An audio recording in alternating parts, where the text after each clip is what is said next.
You're listening to Adam and the Analog, episode 80.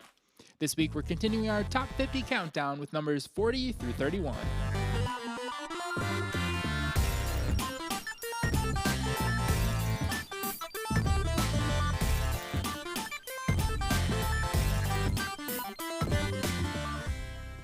Hello and welcome to Adam and the Analog, episode 80.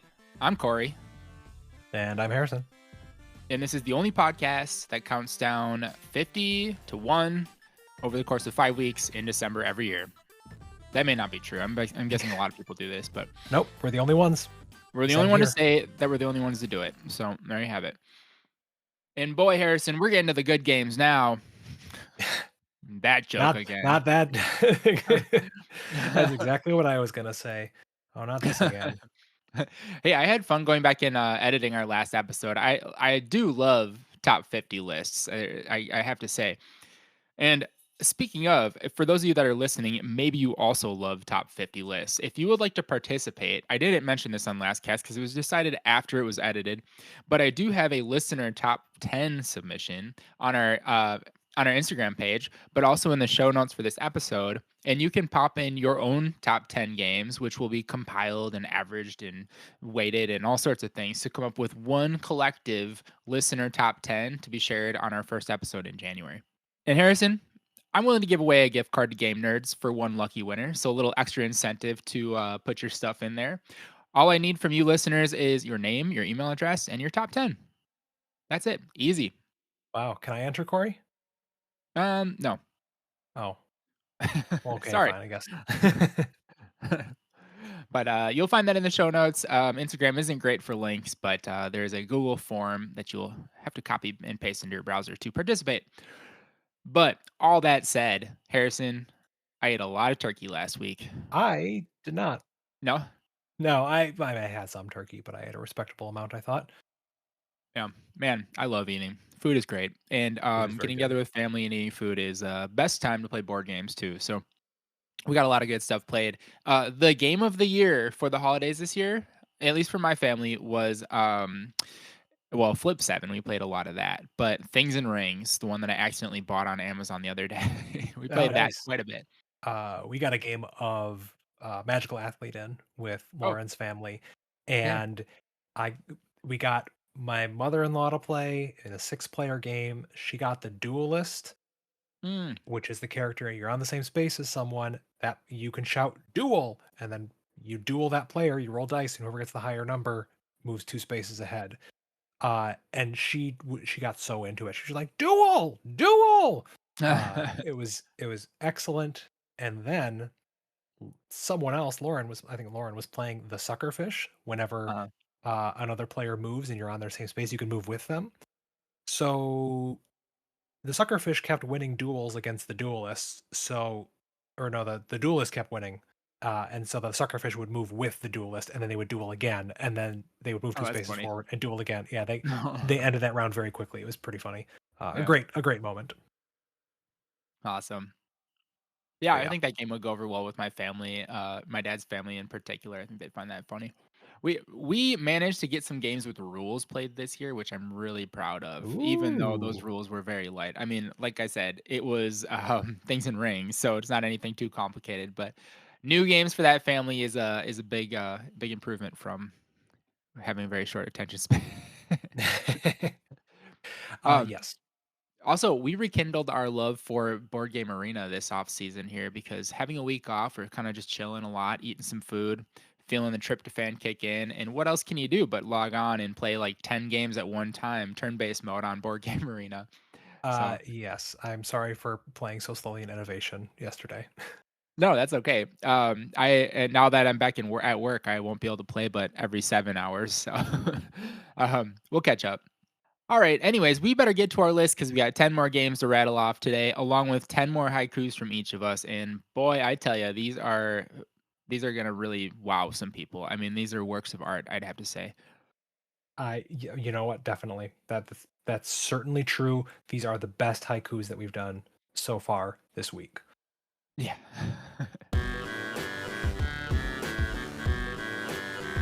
All right, so getting to it, we're gonna count down 40 to 31 today, and as you determined last week, the first player rule is whoever's hosting the podcast gets to decide, and that means I'm going first. So smell Oh, you why did later, I do fools. that? All right, I'm gonna read the haiku, Harrison. You get a chance to guess what it is, but my number 40 game is seven Roman gods, province by province grows, sestertii flows. Wow, it even rhymes. What? The Cyclades? No, No. Wait. Province by province grow. Seven deities. It's not seven wonders, is it? no, No, I got no idea. I'm done. it's Out. Concordia. Oh, yep. Yep, Okay, the 7 sure. Roman gods are the different scoring mechanisms on the bottom of Yep. each card. They're all referred to by their Roman gods. Yeah, Concordia, you said something about it last week, like, "There's no way it was this high on your list," and, it's not too far off. I mean, it's number 40 on my list. It was number 34 last year, so kinda holding steady. But this game's just a, like, great feat of design. I think it's got some really amazing, mechanics going on in it that are really not replicated by many other games. With just players having a limited selection of actions represented by cards in their hand and sort of building out their actions by adding more cards to their deck and, per se, I guess more like just a hand builder than anything. But that's cool in and of itself. But the fact that those then represent the different multipliers for each scoring mechanism is the coolest part of this game. Yeah, that is super cool. I do like that a lot about it. You're definitely not here for the theme, right? And you're definitely not here for the board presence. But once you sit down, if you can be convinced to play a game of Concordia, you will understand why it's my number 40 on the list. It's a great game. It's magical. Awesome. So that's my number 40, short and sweet. Awesome. Cool. That makes my job easy because I get to go to the next one. Glass before journal, cards played before workers laid. Look before you leap. Glass. Oh, Lost Ruins of Arnak. Yep, there you go. Nice. That's a good one. I was proud of that one. Yeah, Yeah. yeah. And they're only going to go downhill from here. Yeah. So Lost Ruins of Arnak, the deck building worker placement fusion from CGE about kind of like pulp fiction explorers, exploring a lost island full of monsters and dangers. Um, and I mean, the theme does so much for me on this one too. That like, despite having only played it one or two times, I had to own it. And Mhm. even after owning it, I've only played it like once. Uh, but I need to play it more. Like it's just such an appealing system. The theme is great, and the gameplay arc feels great. Like at the very first turn, you don't feel like you can do a whole lot, and you're like, "What? We're only playing was it 4 or 5 rounds? There's no way I'm going to be able to do anything." And then by the end, you just feel like you've done so much. You're so powerful. You've got all this cool stuff that you can do with your deck. Um, Yeah. I find it like I find it so strange that as far as deck builders go, you've got some deck builders where you're just cycling through your deck constantly, and then Lost Ruins of Arnak, you might only go through your deck once or twice throughout the whole game, it just feels so different. So that really makes that card acquisition feel so very different than a lot of other deck building games. Yeah. Yeah, there's lots of great things to say about this, and I'm guessing because you haven't talked about it yet that we'll be hearing about it again in a future episode, or even this one. Who knows? Who knows? I know, but I'm not gonna say I know too, but it. yeah. Yeah. That is my number 40, Lost Ruins of Arnak. My number 39, I have to apologize to the people. I really struggled with the haiku for this one, so bear with me. Employees stack up where the president will land and get all the goods. Oh, Yokohama? Uh-huh. Yeah, Yokohama. I can't remember if it's the president or the CEO or what, but your I think your it's the main president. meeple. Yeah, okay. You're some kind of company, some kind of trading company in Yokohama in the Meiji era. How did I do? I think you got it this time. I'm historically bad at saying that. And basically, you're lining up these little squares on different action spaces on the board. And when you place your president down on one of them, you will activate that space to the power of the number of workers that you have lined up there. And so, very similar to another one of my favorite games that may appear later, Teotihuacan, it is this kind of like crescendo of just sort of building and getting value, and then eventually completing a bunch of contracts and scoring a bunch of points. I haven't played it a whole lot since I got the new version of it. The what's the company? I think Synapse's Games version of it Mhm. that just came out recently. But I still love Yokohama. It's a great board game design. Yeah, I really appreciate it, and I managed to get a new copy of the new version too. But I then ended up I don't think I like it as much. I think it's on my call list because as far as like big heavy worker placements go, um, there's just other things I'd rather bring to the table and relearn.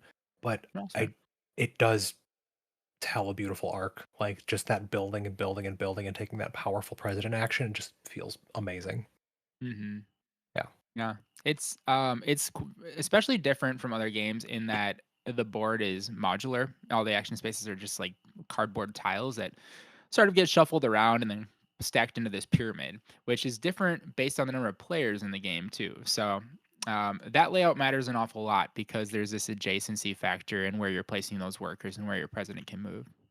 I like that an awful lot. There's a lot of static games that become a little formulaic without those types of elements, and this one is just I think it's kind of a master class in sort of the tactical thinking based on the different setups each game. Yeah, And that's a good point. Go ahead. Sorry, go ahead. that is Yokohama, my number 39. All right, my number 39. I don't think you're going to get this one. I don't know if you've even heard of this one, but no, that's being silly of me. Maybe you have. Mhm. The race to reduce spending more than you will earn. Engine in Discord. Yeah, I don't know. Yeah, this is Discordia. Oh, okay. Um, yeah, yeah. Have you played this one? Have you heard of this one? Nope, nope, nope, I haven't. So this Discordia is a sort of like worker placement city building resource management game from publisher Iron Games by designer Bernd Einstein Eisenstein. I can't even read names today. Mhm. Um, in which it's a racing game to get rid of all of your workers. So Oh. you start with a pile of like 12 to 15 workers, and they come in three different colors. And you have an income of workers every turn or every round, and your goal is just to end your turn with zero workers, and then the game ends and you win. Hmm. Um, it's just like this very weird conceit that has this nice twist on like worker placement spaces because you are putting out a variable number of characters each round. Um, there's a very tactical like element to purchasing new worker placement spots for your personal board to help shed more characters. Um, it's a wild game, and I haven't picked up a copy, but Kane has brought it to our game night a couple times, and every time he brings it, I'm like, yeah, let's play that. I like that one a lot. It's cool. That's a really cool idea because so many of these engine building games or so many Euro games, they reward players for doing well. Like the more you accumulate, the better off you are, and you usually only accumulate stuff by having Mhm. success. So this is like the reverse of that, where you kind of like seems like you would have to be pushing it to race to the finish, right? Well, yes, but you're getting more workers, but you get better at spending them. So you still feel like you have that like growth and capability despite the diminished worker count. Ah, okay, cool. Yeah, so it strikes a very unique balance, and I think it's a pretty cool project out there. So if you haven't seen Discordia or played it before, definitely check it out. It's a very cool design. Nice. That's my number 39, Discordia. Okay, my number 38, new to my list this year. There's a little hint. Tea Party rages, loyal tokens march to war. Down with the Queen of Hearts. Well, it's got to be Wonderland's War. Yeah, and wait a second. Down with the Queen of that's 6 syllables. I screwed it up. Doesn't matter. Yeah, it's Wonderland's War. Yes, I've only played this a handful of times because I don't own it, but our local friends that like to play board games and have a lot of them, have the very fancy deluxe edition, which I have talked about on this podcast already. But aside from all the glitz and glamour of the board game's presentation, it is actually a really solid dudes on a map bag builder concoction that it's very unique, very neat, and it involves some really satisfying kind of like engine building, sort of like leveling up your army in ways that other games don't do. Without getting into too many of the mechanics, it's a game that takes place over like two phases where you're kind of almost like drafting cards that you're going to use in the second phase during the tea party phase. And then there's like this comparative, like who's going to win each location phase after that, where you're drawing the workers out of your bag, and the workers are represented by plastic chips, kind of like Quacks of Quedlinburg. And so you're kind of like, can I push my luck? I have so many meeples on the map that I can sacrifice each time I draw a bad tile. But if I draw more, then I have a chance to add more power to my combat.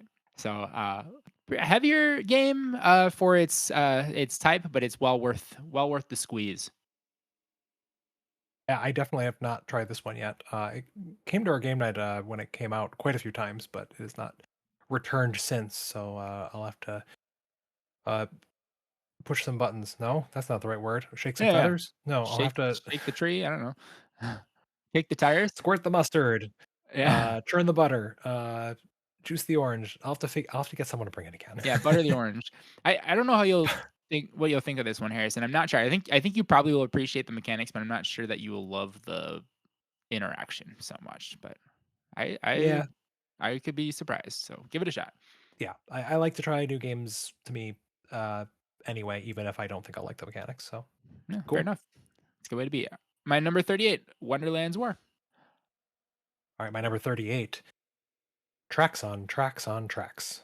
Titans of each industry. Mini games galore. Um, This is another one that you don't have ranked, so I'm not sure you've played it.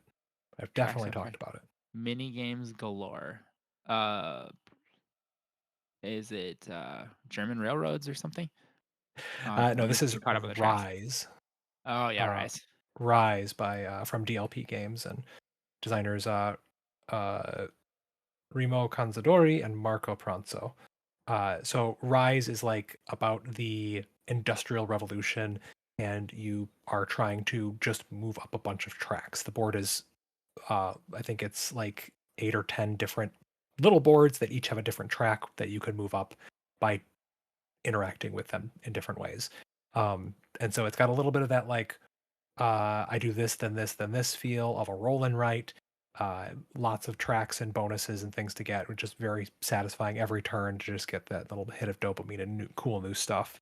The core action system, the action selection, is kind of like a drafting where you're both picking turn order and the strength of the turn you're going to take. There's like a um, action cards that are dealt out and then bonuses between them.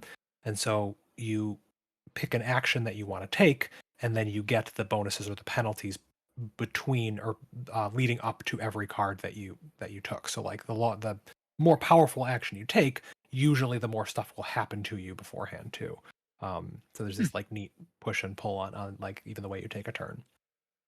Um, yeah, again, this was another one that someone brought to game night, and I gotta have this. This is fantastic, and I picked it up pretty cheap at the Capstone Games booth. I think they work with them to bring it into the U.S. So this is another excellent one, and I love tracks. This is the game that made me realize I love tracks.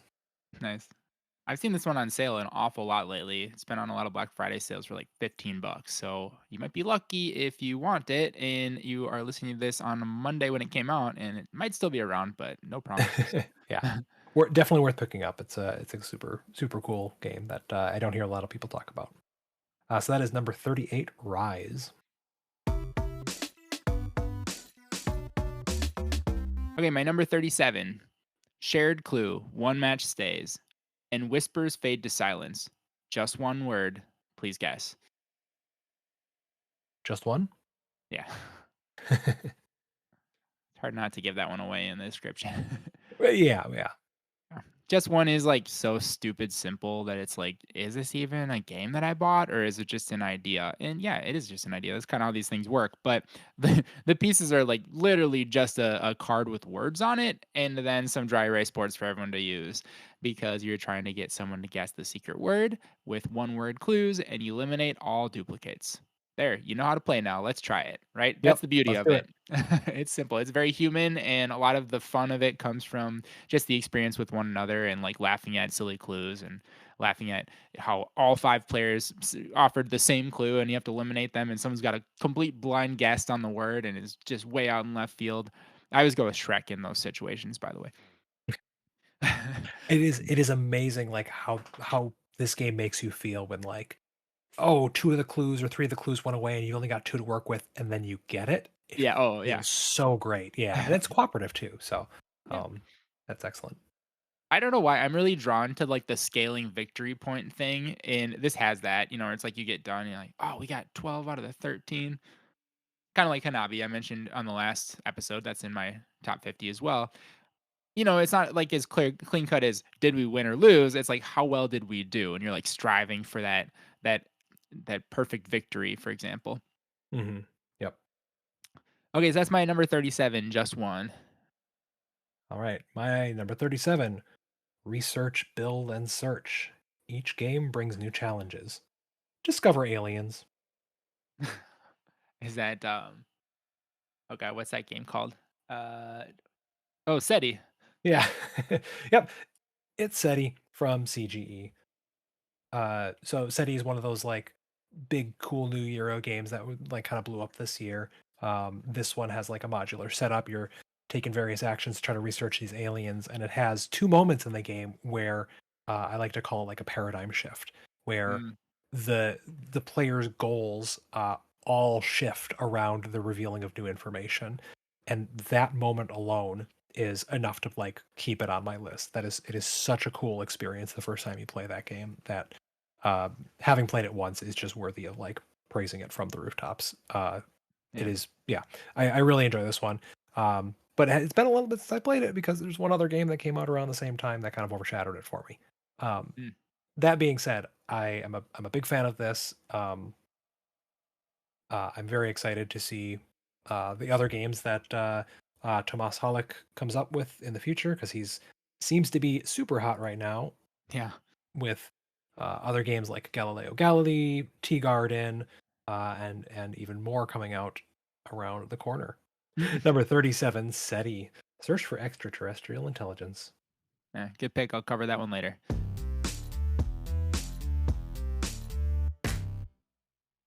All right, my number 36. Brace yourself, Harrison. Moo ooh ooh ooh. Moo ooh ooh ooh ooh ooh. Moo ooh ooh ooh ooh. Corey, I hate this game now. This is my best work, Harrison.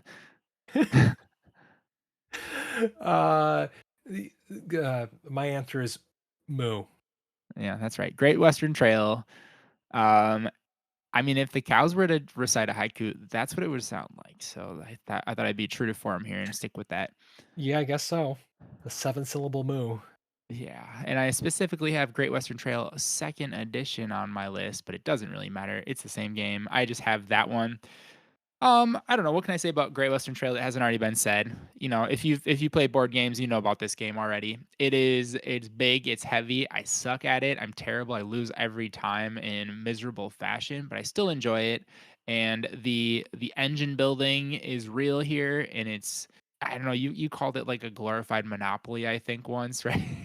I mean, in a way, it kind of feels like it. Yeah, I it kinda I mean, like, that I'm saying that as a good thing because I know Yeah. we rip on Monopoly all the time, but this is glorified, like, to the max, like, this is a heavy game, right? Yeah. But it's done in a way that it does harken back to, those early days of just, like, roll and move, kind of. Obviously, you're not Hmm. rolling and moving, but you have, like, limited choices to make in terms of what that path is gonna look like as you pass through the board, and you really only go one direction. There's some forks in the road to decide, but you might have to pass through an opposing shop or some place that's going to stop you and take your money, and you might land on your spaces that are great.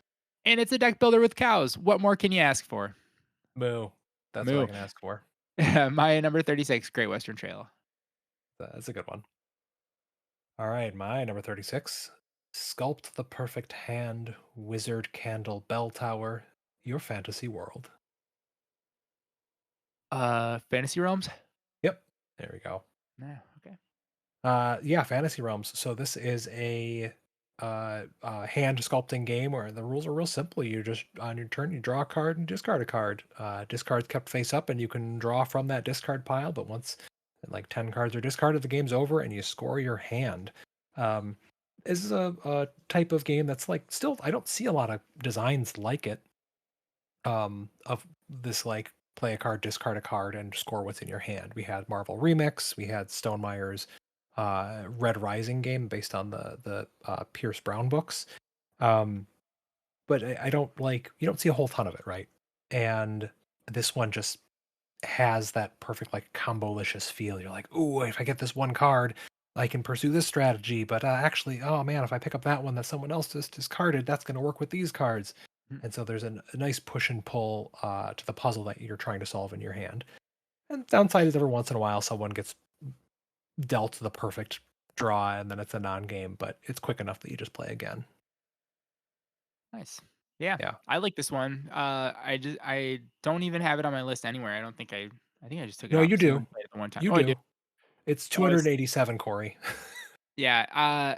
I mean, it's fair to give me crap for that because I was ripping on you last week. But I honestly, I pretty much just didn't really consider this one because I played it the literally the one time at your house. Okay.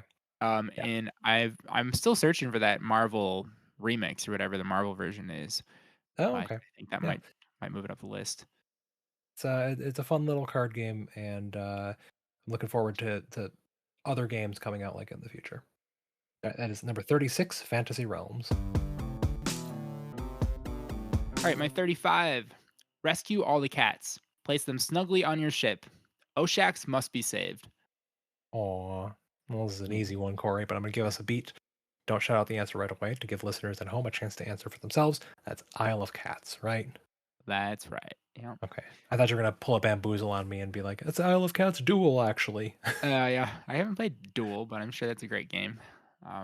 Isle of Cats is great, and it is such a versatile game, I think is the coolest part. It doesn't appear to be because it's just such a big honking box, and when I get it out at family game nights, they're like, "Whoa, I am not ready for that." I'm like, "You're gonna be fine. It's easy." Right? And no one believes you, but whatever. Mhm. You get there's one expansion you can get that increases the player count to 6, which I would highly recommend because it does not really affect the gameplay too much, just the way that this game works. It is a drafting Oh, game, okay. so Yeah. and it manipulates that a little bit, but as far as everything else goes, it's fine.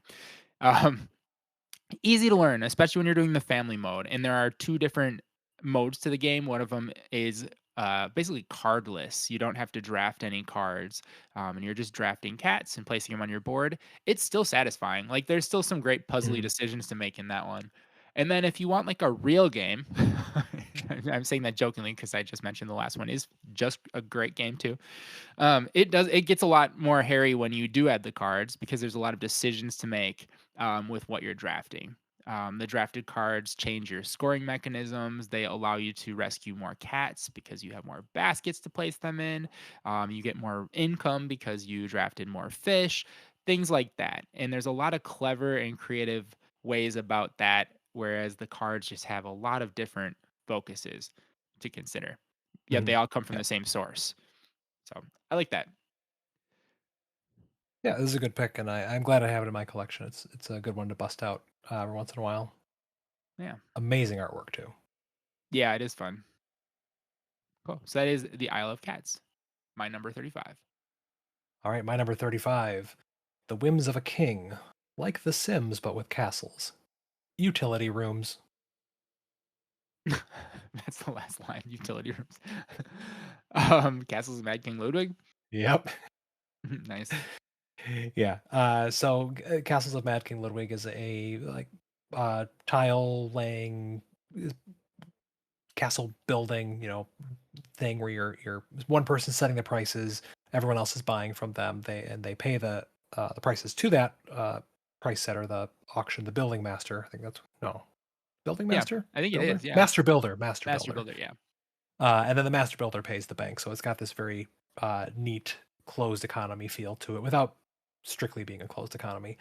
Hmm. And then the combos that you can get, and the different rooms that you can place together and explore different strategies each time.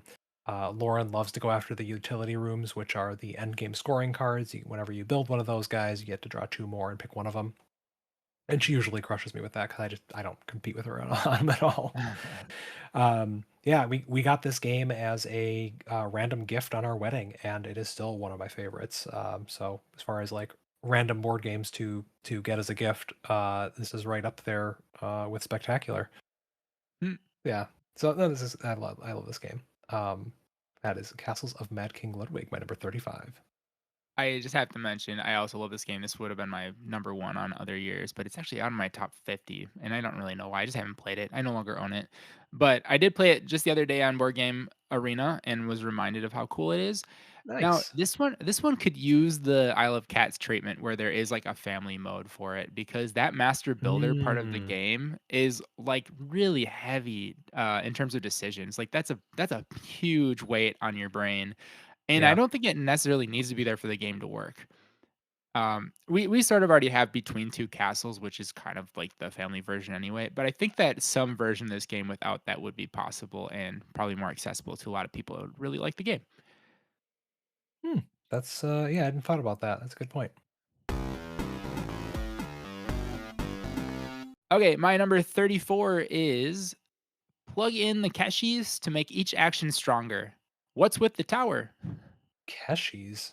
Yeah, maybe you haven't played this game, otherwise you'd No, know. I don't think I have. Nope, that is a tell. I do not know what this is. My guess is Keshies. That's pretty close. It's Marrakesh. Okay. Yeah. Cashews are the little, color-coded they're not like meeples, they're like these little cylinders that you plug Mm, into your okay. personal player board, which is huge, by the way, and it's full of, like, I don't know, 12, 13 different actions, all color-coded, and when you plug the Keshis into them, there's little, insets that you can drop them in. They make those actions stronger based on the number of Keshis that you have. So when you actually take the action, you can do more with it. And so that's kind of the gist of this game. It's just a bunch of mini games associated with these different choices of which color action you're going to take each turn and how you're going to do set collection or point scoring in a different way with this action or that action. So it's a pretty heavy game. It is a very colorful game. It takes probably 3-4 hours to play, but it doesn't feel like burdensome to play. It's just like one of those games that just feels like kind of smooth and everything is just like a positive, like you're getting points. So I have quite a few games like that on my list that seems to speak to me, that kind of thing. And not to confuse the game with Marrakech, Yep, ending in a CH, which is a very different game about moving a little guy around a board and laying down your carpets over other people's carpets. Uh, that's right. yeah, I've played that one. Okay. Yeah, Marrakesh is Stefan Feld. So if you like Castles of Burgundy, there's some similar Ooh, themes all going right. on Yeah, here. now you're speaking my language. Yep. All right, so that's my number 34, Marrakesh. All right, my number 34, Explore a Planet with Lazy Susan in Space. Polyominoes. Your last line is always like one word. I like that. Planet Unknown. Yeah, you got it. Yeah, it's from Adam's Apple Games. This is a deceptively simple uh, tile laying game. You're basically picking one of two tiles in front of you. That's in the middle of this giant tile dispenser slash lazy Susan in the middle of the table, placing it somewhere on your board, and then moving up tracks. This game's got polyominoes. It's got tracks. I don't know what else there is to love. That's all. It should be my number one just based on that alone. But It's got a lazy here we are. Susan. Yeah, exactly. Yeah, it's a great production. I do have the first edition, which apparently in the second edition later they put a cover on the Lazy Susan so the tiles don't all fall out if the box turns sideways. But Oh my god. um, I I'm surviving with that. Yeah, I have the same one. Yeah, yeah. So it can be a little bit of a mess if you haven't played it in a bit, so I try to not tilt the box. But as Yeah. I'm turning around right now, I see the box is on its side. So whoops. Yeah. Too late. Yep, too late. So that is my number 34, Planet Unknown. Nice. I recently got this one too. I like that one. Good choice. Oh, thanks, Corey. Oh, so just look at it. It's my number 140 on the list, but that's just because there's so many great games. Okay. Right, right. Okay. My number 33. Seven factions rise, terraforming planets far. Tech tree powers up. The noises. Gaia Project? Yeah. I say it should be in your room with you right now, right? It super is, yep. Yeah, Harrison's borrowing my copy of Guy Project, so if he didn't guess that one, I'd give him some crap for it. Guy Project, great. It is only down 7 spaces from last year, which I would say effectively held because of all the shaking going on in my list anyway.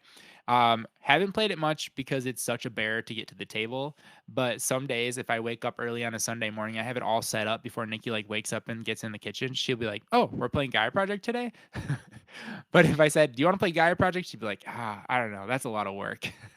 So, part of the chaos is just getting all the pieces on the table and, getting things set up and going, but if you know the game well, it plays pretty smooth. If you don't, you're in for kind of a rough go the first time, but as I say, worth the squeeze. This game is sweet, it's clever, it's unique, and it really does make you feel like you're improving as you climb up those tracks. Yeah, I wanna try it again with Lauren and maybe even a couple more times after that with folks who've played it before, because yeah, it requires a little bit, and I'm usually not about that, but, it's got Yeah. the terraforming Mar or not Terra Mystica DNA, so I'm already more invested. Yeah, surprisingly good one-on-one game, but more interaction with more players. It just then gets longer, of course. So, all right, so that is my number 33 Gaia Project. My number 33, cute little critters with cutthroat worker placement. Best table presence. Cutthroat worker placement. Cute little critters. It's not Everdell, is it? It is, yeah, I kind of Oh. regret the word cutthroat, but here we are, and I've put it on my list, put it out into the world. It must be true to me. Yeah, that is Everdell. It is a like tableau building and worker placement game with a million expansions and wonderful artwork and table presence. And I wish I could own everything. I think they just launched a new Kickstarter for it with like lizard and gecko people in the jungle, and I'm like, I want all of it, please. Hmm. um, yeah, this is something that I'm always willing to go back to, and I would put it as up there with like the classic worker placement games now. The theme is just so approachable to a lot of people, and that makes it just a lot easier to teach to folks who might not be or might be intimidated by something of equal weight but with less presence. Yeah, it's cutthroat. If you take my husband, don't you steal my man. Yeah. So that is number 33, Everdell. Yeah, for those that don't know, the husband-wife duo in Everdell is free to play if you have one or the other, and is big point scoring potential. So, or it gives you incomes or something like that. But that was always the hang up for me, Yep. getting that second half. All right, so my number 32, we are on a team, so just drop the poker face, but don't say too much. That's got to be the gang. Yes, of course. Yeah, in the gang. I mean, this game is so simple. It really should be higher on my list just based on the number of times I played this dang thing. It's probably one of my most played games in the last year or so. But as far as like a game design goes, I can't give them too much credit. It's mostly poker, right? And that existed long before these people came along. The idea of turning it into a cooperative game is very novel, yet it works really well the way that they did it. And as I always say, they didn't overcomplicate it either. So it's clean, it's crisp, it's concise, and anytime I play this with family and friends, it's always a hit. So I love the game. I enjoy it too, and it's just those cards are so beautiful. The chips are great. The box is shiny. Give me Hmm. more. Yeah, and it's a board gamer's dream because guess what? You can go buy a premium deck of playing cards and replace the ones that came in the box. There I mean, we're all about pimping our games out. So there's the ultimate right there. you go. All right, so that's my number 32, the gang. All right, mine is a land before time. Play a card and pick a land. Too many point chips. Uh, I don't know. What is this? It's Valbara. Oh, yes. Yep. So this is from Hachette.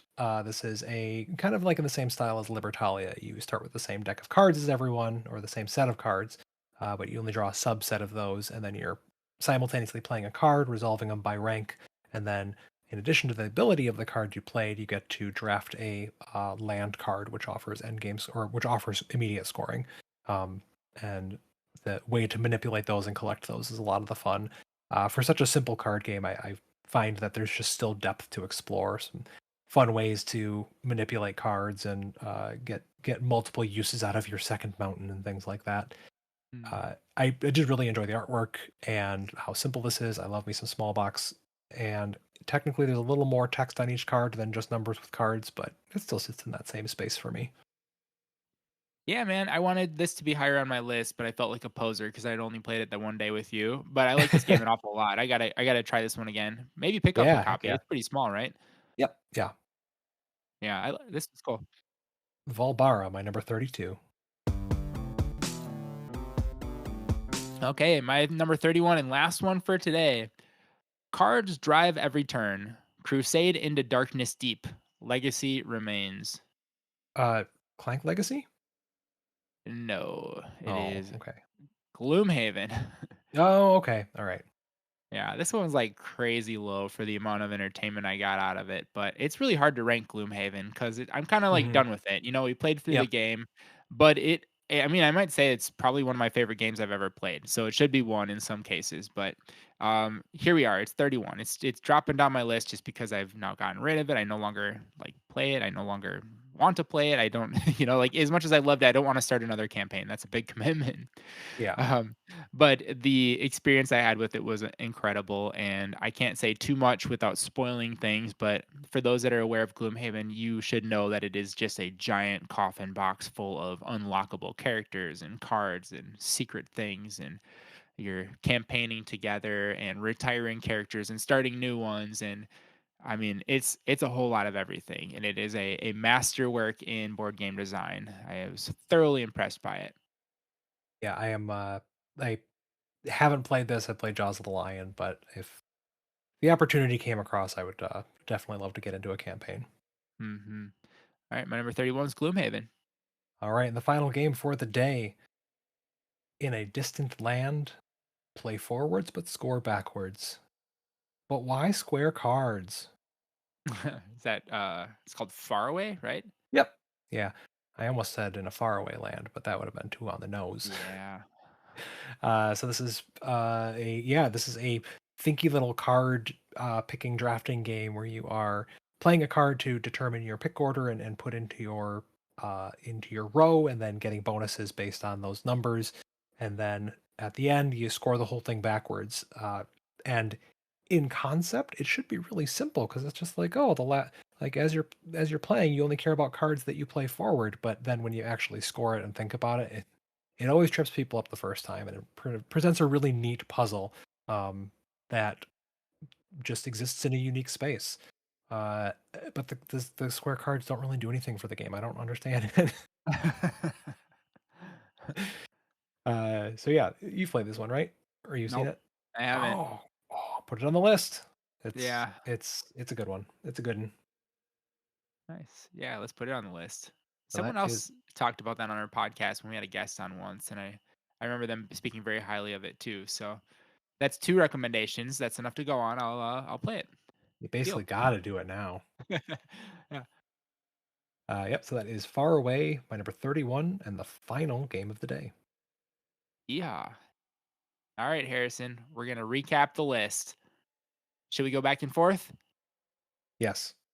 Alright, Concordia, Lost Ruins of Arnak, Yokohama, Discordia, Wonderland's War, Rise, Just One, SETI, Search for Extraterrestrial Intelligence. Cows, Excuse me. Great Western Trail, fine.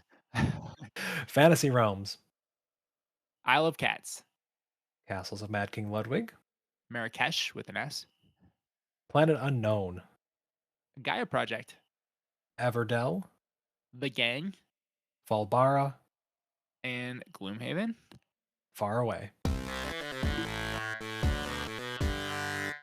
All right, well that takes us to the end. And man, Harrison, we're getting to some good games next week too. Oh man, I can't wait. As it is when you count down your 50, it's just good games for 5 weeks, right? Yep, let's record it right away so we can talk about them. Yeah. Well, thank you for listening. Once again, I'll just remind you that if you want to participate at home, you can submit to the listener top 10. Find it in our show notes below this episode, or find us on Instagram and you can follow the link there. Simple enough. Submit your 10 games, share your name and your email address, and we will tell you if you are the winner on the first episode of January. All right, Corey, we got to get going. I got to go build my house in World of Warcraft. All right, you good luck with that. Bye. Bye, everyone. Adamantly Analog is Corey Murphy and Harrison Dunn. Original themes and bumper music by Corey Murphy. Reach us at adamantlyanalog@gmail.com. Thank you for listening.